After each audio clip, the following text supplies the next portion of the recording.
Chapter 25. On the evening of the day after the funeral, Roaring Abel went off on a spree. He had been sober for 4 days, and he could endure it no longer. Before he went, Valancy told him she would be going away the next day. Roaring Abel was sorry and said so.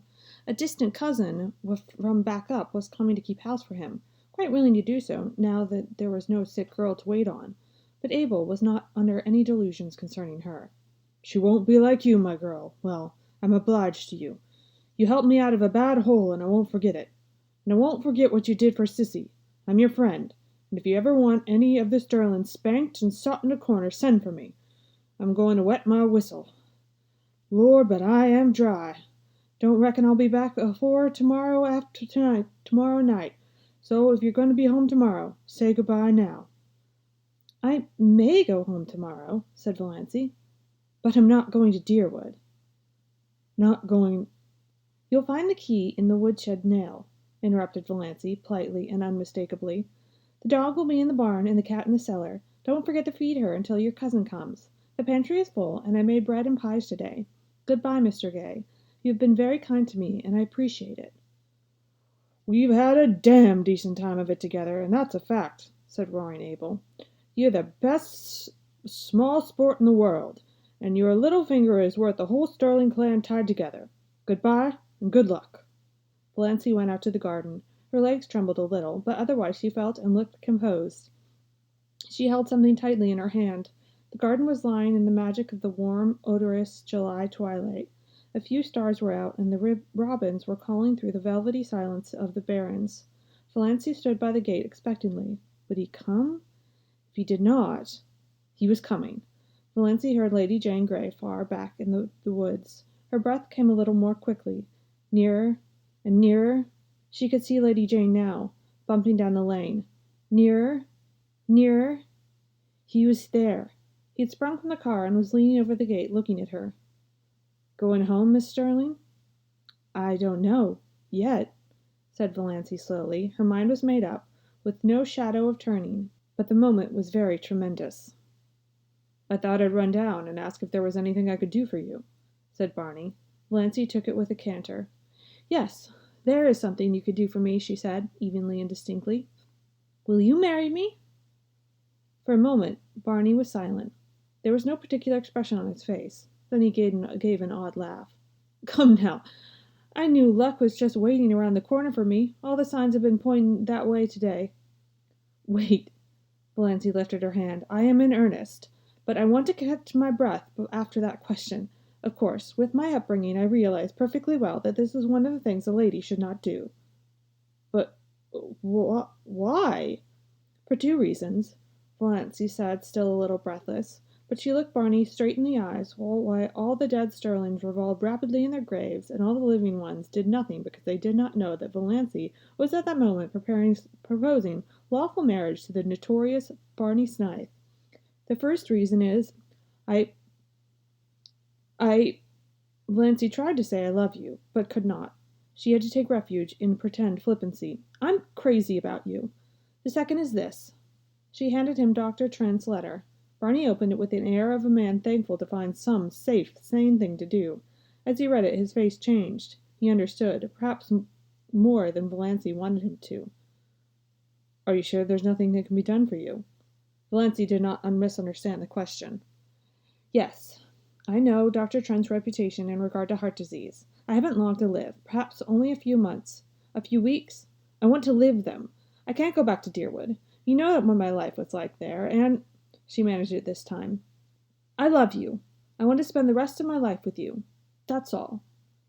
Barney folded his arms at the gate and looked gravely at the white, saucy star that was winking at him just over Roaring Abel's kitchen chimney.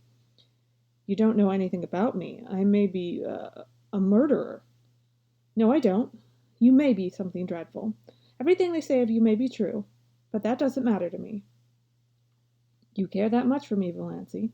said Barney incredulously, looking away from the star and into her eyes, strange, mysterious eyes.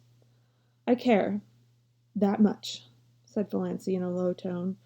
She was trembling. He had called her by her name for the first time. It was sweeter than another man's caress could have been just to hear him say her name like that.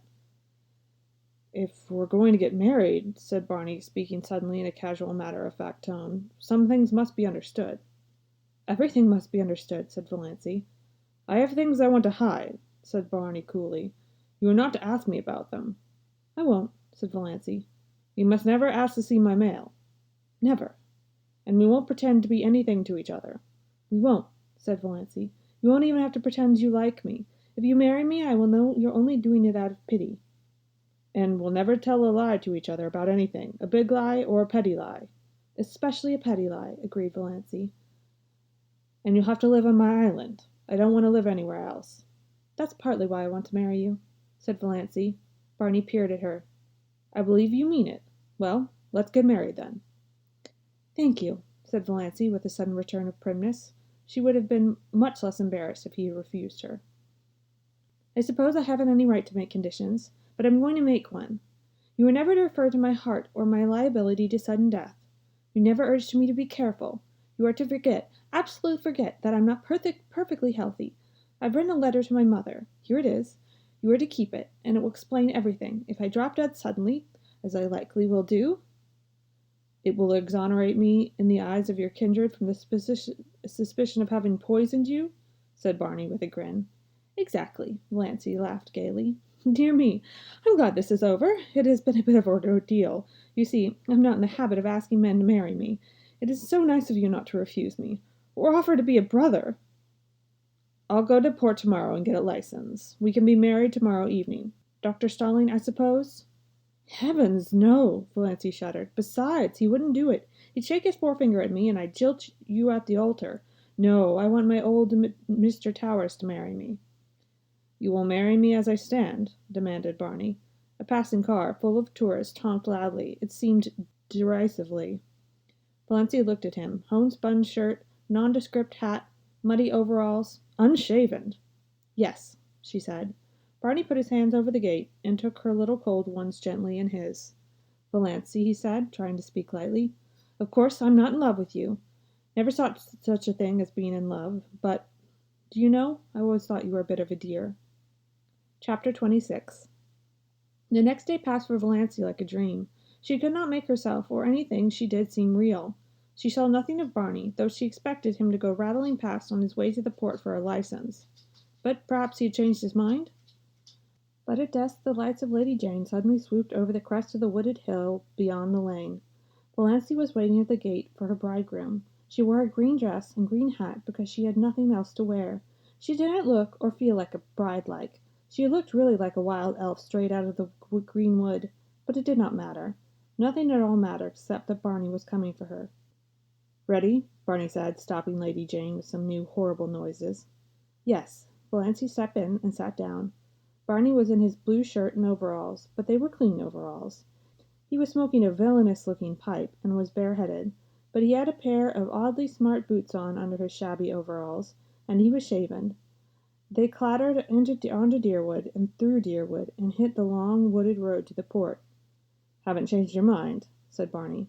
No. Have you? No. That was the whole conversation on the 15 miles. Everything was more dreamlike than ever. Valancy didn't know whether she felt happy or terrified, or just plain fool. Then the lights of Port Lawrence were about them. Valancy felt as if she were surrounded by the gleaming 100 eyes of great stealthy panthers. Barney briefly asked where Mr. Towers lived, and Valancy briefly told him. They stopped before the shabby little house in the unfashionable street. They went into the small, shabby parlor. Barney produced his license, so he had got it. Also a ring. This ring was real. She, Valancy Sterling, was actually on the point of being married. They were standing together before Mr. Towers. Valancy heard Mr. Towers and Barney saying things. She heard some other people saying things. She herself was thinking of the way she had once planned to be married, way back in her early teens when such a thing did not seem impossible. White silk and tulle veil, orange blossoms, no bridesmaid, but one flower girl in a frock of cream shadow lace over pale pink, with a wreath of flowers in her hair, carrying a basket of roses and lilies of the valley. And the groom, a noble-looking creature, irreproachably clad in whatever the fashion of the day decreed. Valancy lifted her eyes and saw herself and Barney in the slanting little distorting mirror over the mantelpiece. She in her odd, unbridled green hat and dress, Barney in shirt and overalls. But it was Barney. That was all that mattered. No veil, no flowers, no guests, no presents, no wedding cake, but just Barney. For all the rest of her life, there would be Barney. "Mrs. Snaith, I hope you will be very happy," Mr. Towers was saying. He had not seemed surprised at their appearance, not even Barney's overalls. He had seen plenty of queer weddings back up. He did not know Valancy was one of the Deerwood Sterlings. He did not even know there were Deerwood Sterlings. He really did not know Barney Snaith was a fugitive from justice. Really, he was just an incredibly ignorant old man. Therefore he married them and gave them his blessing very gently and solemnly, and prayed for them that night after they had gone away. His conscience did not trouble him at all. "What a nice way to get married," Barney was saying as he put Lady Jane in gear. "No fuss or flubub. I've never supposed it was half so easy." "For heaven's sake," Valancy said suddenly, "let's forget we are married, and talk as if we weren't. I can't stand another drive like the one we had coming in."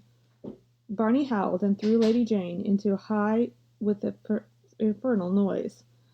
"And I thought I was making it easier for you," he said. You didn't seem to want to talk." "I didn't, but I wanted you to talk. I didn't want you to make love to me, but I wanted you to act an ordinary human being. Tell me about this island of yours. What sort of place is it?" "The jolliest place in the world. You're going to love it. The first time I saw it, I loved it. Old Tom Montgomery owned it back then. He built a little shack on it, lived there in the winter, and rented it to Toronto people in the summer. I bought it for him. Became, by that one simple transaction, a landed proprietor owning a house in an island. There's something so satisfying in owning a whole island. And isn't an uninhabited island a charming idea? I rather wanted to own one since I read Robinson Crusoe. It seemed too good to be true. And beauty! Most of the scenery belongs to the government, but they don't tax you for looking at it, and the moon belongs to everybody. You won't find my shack very tidy. I suppose you'll want to make it tidy." "Yes," said Valancy honestly. "I have to be tidy. I don't really want to be, but untidiness hurts me. Yes, I'll have to tidy up your shack." "I was prepared for that," said Barney with a hollow groan. "But," continued Valancy relentingly, "I won't insist on wiping your feet when you come in." "No, you'll only sweep up after me with the air of a martyr," said Barney. "Well, anyway, you can't tidy the lean-to. You can't even enter it. The door will be locked, and I shall keep the key." "Bluebeard's chamber," said Valancy. "I shan't even think of it. I don't care how many wives you have hanging up in it, so long as they're really dead. Dead as doornails. You can do what you like with the rest of the house. There's not much of it. Just one big living room and one small bedroom. Well built, though. Old Tom loved his job. The beams of our house are cedar and the rafters fir. Our living room windows face west and east. It's wonderful to have a room where you can see both sunrise and sunset. I have 2 big cats there, Banjo and Good Luck. Adorable animals. Banjo is a big, enchanting gray devil cat, striped, of course. And I don't hang for any cat that doesn't have stripes. I never knew a cat who could swear as genteelly and as effectively as Banjo. His only fault is that he snores horribly when he's asleep. Lucky is a dainty little cat, always looking wistfully at you as if he wanted to tell you something. Maybe he'll pull it off sometimes. Once in 1,000 years, you know, one cat is allowed to speak. My cats are philosophers. Neither of them ever cries over spilt milk. 2 old crows live in the pine trees on the point and are reasonably neighborly. Call 'em Nick and Tuck. And they have a demure little tame owl, named Leander. Bought him up from a chick, and he lives over the mainland and chuckles to himself o' nights. And bats. It's a great place for bats at nights. Scared of bats? No, I like them. So do I. Nice, queer, uncanny, mysterious creatures. Coming from nowhere, going nowhere. Swoop! Banjo likes 'em too. Eats 'em.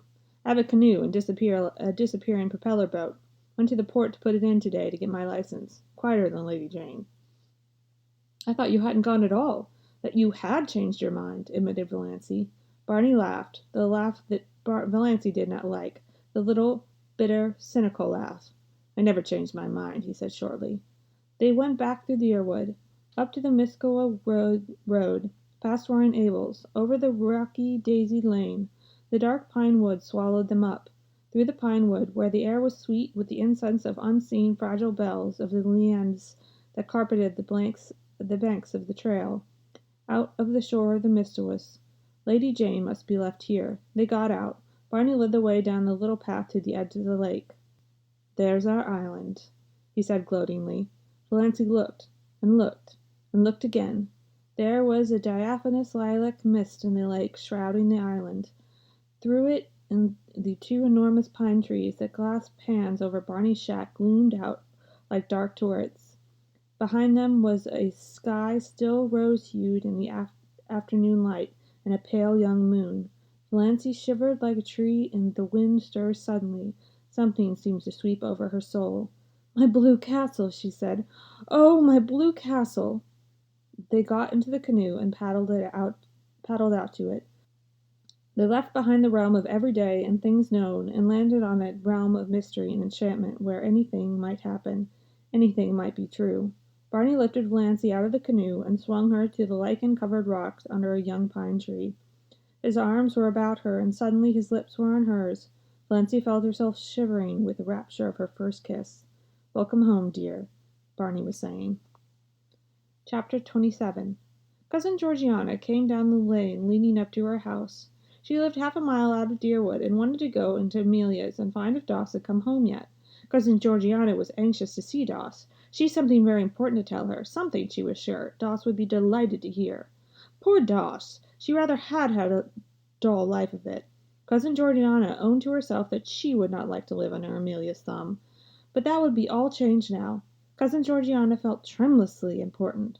For the time being, she quite forgot to wonder which of them would go next. And there was Doss herself, coming down the road from Roaring Abel's in such a queer green dress and hat. Talk about luck! Cousin Georgiana would have a chance to impart her wonderful secret right away, with no one else about to interrupt. It was, you might say, Providence. Valancy, who had been living 4 days on her enchanted island, had decided she might as well go into Deerwood and tell her relatives that she was married. Otherwise, finding that she had disappeared from Roaring Abel's, they might get out a search warrant for her. Barney had offered to drive her in, but she preferred to go alone. She smiled very radiantly at Cousin Georgiana, who, she remembered, as of someone known to a long time ago, had really not been a bad little creature. Valancy was so happy that she could have smiled at anybody, even Uncle James. She was not averse to Cousin Georgiana's company. Already, since the houses along the road were becoming numerous, she was conscious that curious eyes were looking at her from every window. "I suppose you're going home, dear Doss," said Cousin Georgiana as she shook hands, fervently eyeing Valancy's dress and wondering if she had any petticoat on at all. "Sooner or later," said Valancy cryptically. "Then I'll go along with you. I've been waiting to see you for very specially, Doss dear. I have something quite wonderful to tell you." "Yes," said Valancy absently. What on earth was Cousin Georgiana looking so mysterious and important about? But did it matter? No. Nothing mattered but Barney and the Blue Castle back in Mistawis. "Who do you suppose called to see me the other day?" asked Cousin Georgiana archly. Valancy couldn't guess. "Edward Beck." Cousin Georgiana lowered her voice almost to a whisper. "Edward Beck." Why the italics? Why was Cousin Georgiana blushing? "Who on earth is Edward Beck?" asked Valancy indifferently. Cousin Georgiana stared. "Surely you remember Edward Beck," she said reproachably. "He lives on the little house in the Port Lawrence road and comes to our church regularly. You must remember him." "Oh, I think I do now," said Valancy with an effort of memory. "He's that old man with a win on his forehead and dozens of children who always sits in the pew by the door, doesn't he?" "Not dozens of children, dear, and no, not dozens. Not even 1 dozen, only 9, at least 9, only 9 that count. The rest are dead. And he isn't old. He's only about 48, the prime of life, Doss. And what does that matter about a win?" "Nothing, of course," agreed Valancy quite sincerely. It certainly did not matter to her whether Edward Beck had a win or a dozen wins or no win at all. But Valancy was getting vaguely suspicious. There was certainly an air of suppressed triumph about Cousin Georgiana. Could it be possible that Cousin Georgiana was thinking of marrying again? Marrying Edward Beck? Absurd. Cousin Georgiana was 65 if she were a day, and her anxious little face was as close to covered with fine wrinkles as she had been 100. But still. "My dear," said Cousin Georgiana. "Edward Beck wants to marry you." Valancy stared at Cousin Georgiana for a moment, and then she wanted to go off to a peal of laughter, but she only said, "Me?" "Yes, you. He fell in love with you at the funeral, and he came to consult me about it. I was such a friend of his first wife, you know, and he was very much in earnest, Dossie. It was a wonderful chance for you. He's very well off, and you know, you am not so young as I once was, agreed Valancy. To her that hath shall be given. Do you really think I would make a good stepmother, Cousin Georgiana? I'm sure you would. You were always so fond of children. But 9 is such a family to start with, objected Valancy gravely. The oldest 2 are grown, and the third almost. That only leaves 6 that really count. And most of them were boys. So much easier to bring up than girls. And there's an excellent book, Health Care of Growing a Child. Gladys has a copy, I think. It would be such a help to you. And there are books about morals. You'll manage nicely. Of course, I told Mr. Beck that I thought you would jump at him, supplied Valancy. Oh, no, dear, I wouldn't use such indelicate expression. I told him I thought you would consider his proposal favorably, and you will, won't you, dearie? There's only one obstacle, said Valancy dreamily. You see, I'm already married. Married?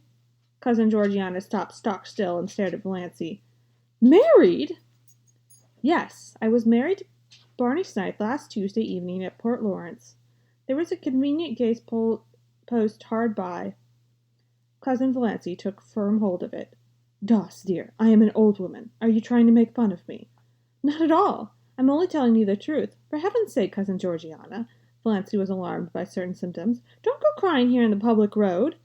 Cousin Georgiana choked back tears and gave a moan of despair. Oh, Doss, what have you done? What have you done?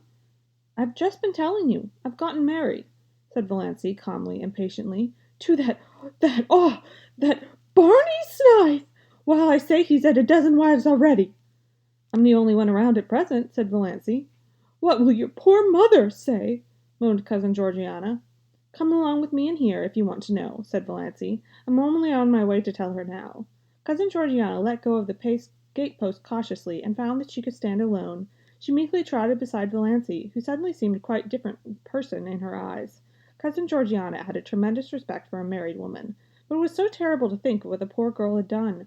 So rash, so reckless. Of course, Valancy must be stark mad, but she seemed so happy in her madness that Cousin Georgiana momentary conviction that it would be pity if the clan tried to scold her back to sanity. She never seen that look in Valancy's eyes before.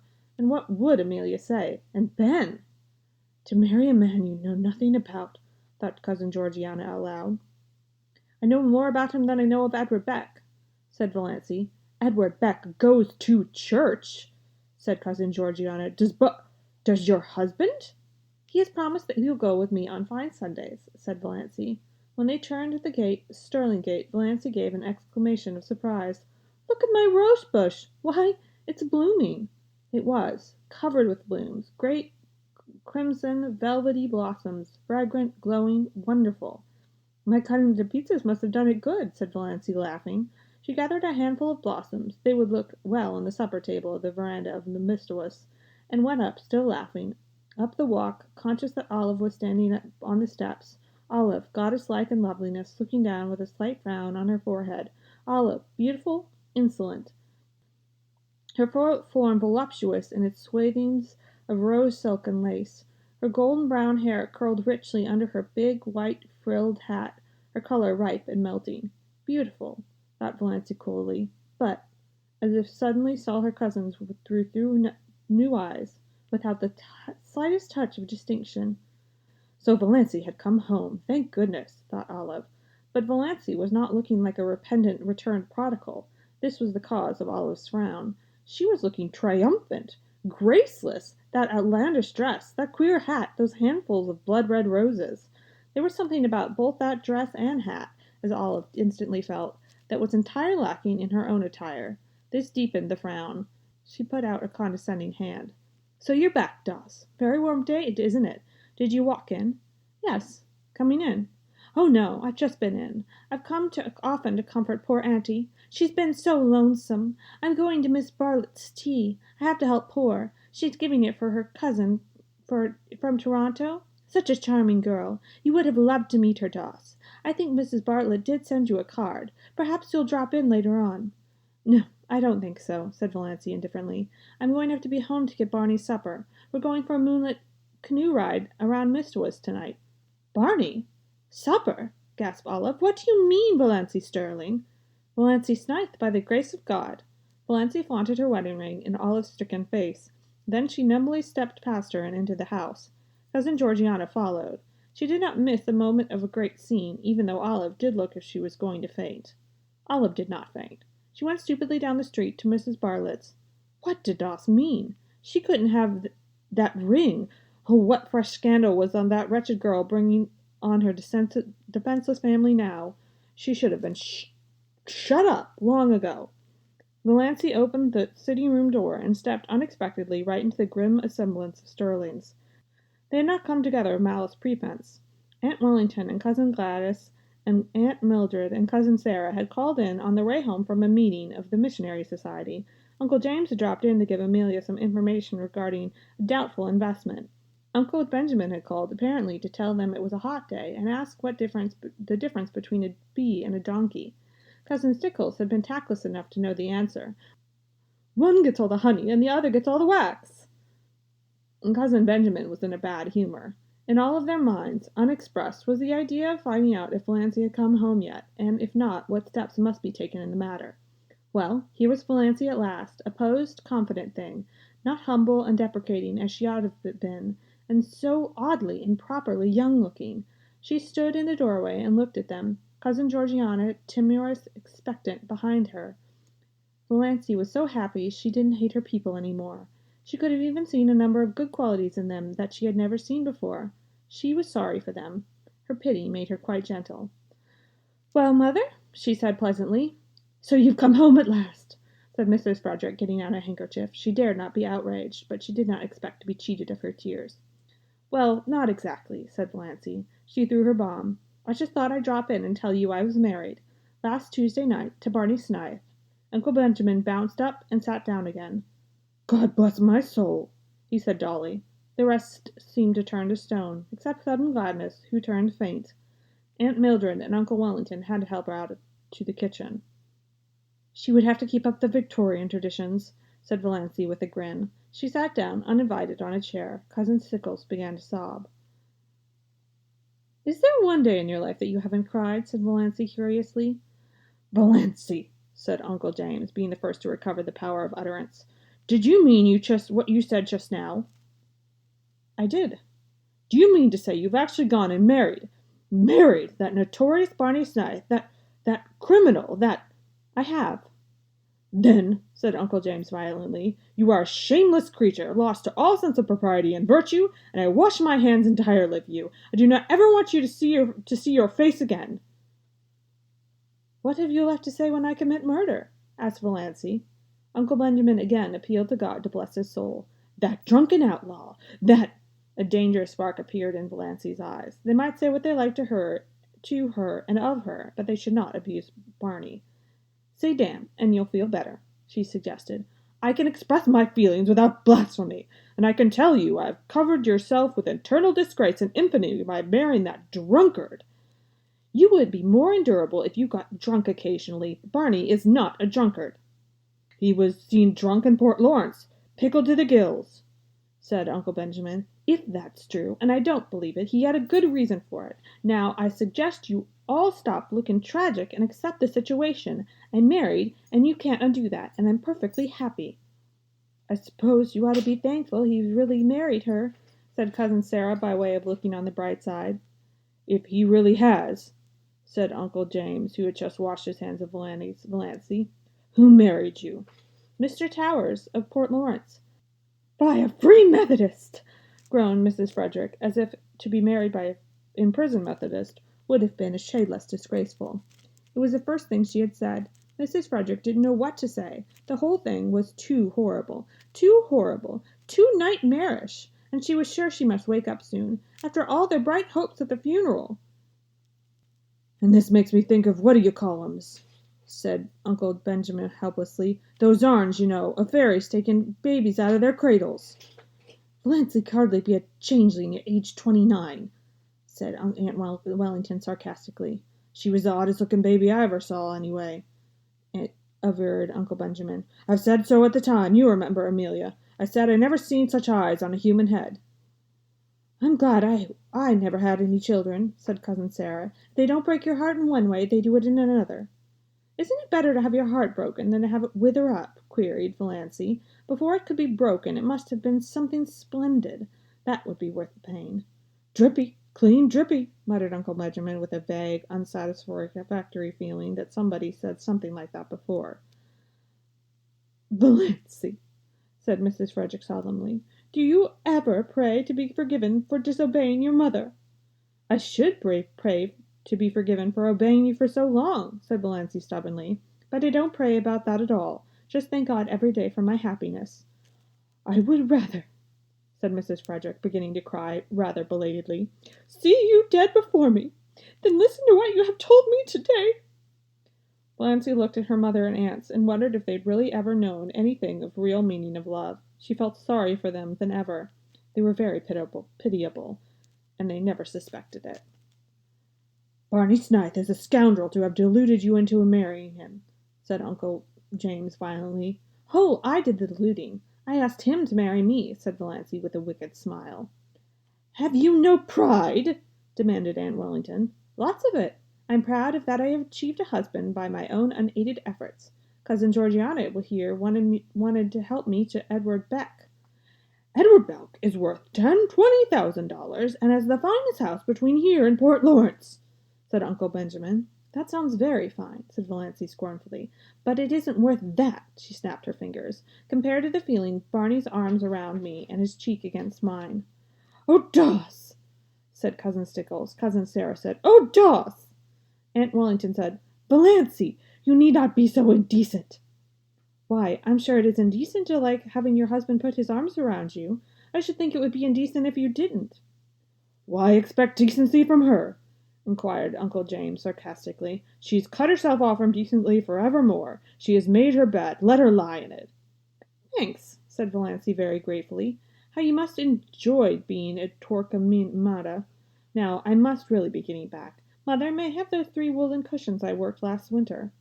Take them. Take everything, said Mrs. Frederick. Oh, I don't want everything, or much. I don't want my blue castle cluttered. Just the cushions. I'll call for them some day when we motor in. Valancy rose and went to the door, and there she turned. She was sorrier than ever. They had no blue castles in the purple solitude of Mistois. The trouble with you people is that you don't laugh enough, she said. Doss, dear, said Cousin Georgiana mournfully, some day you'll discover that blood is thicker than water. Of course it is, but who wants water to be thick? Parried Valancy. We want water to be thin, sparkling, crystal clear. Cousin Stickles groaned.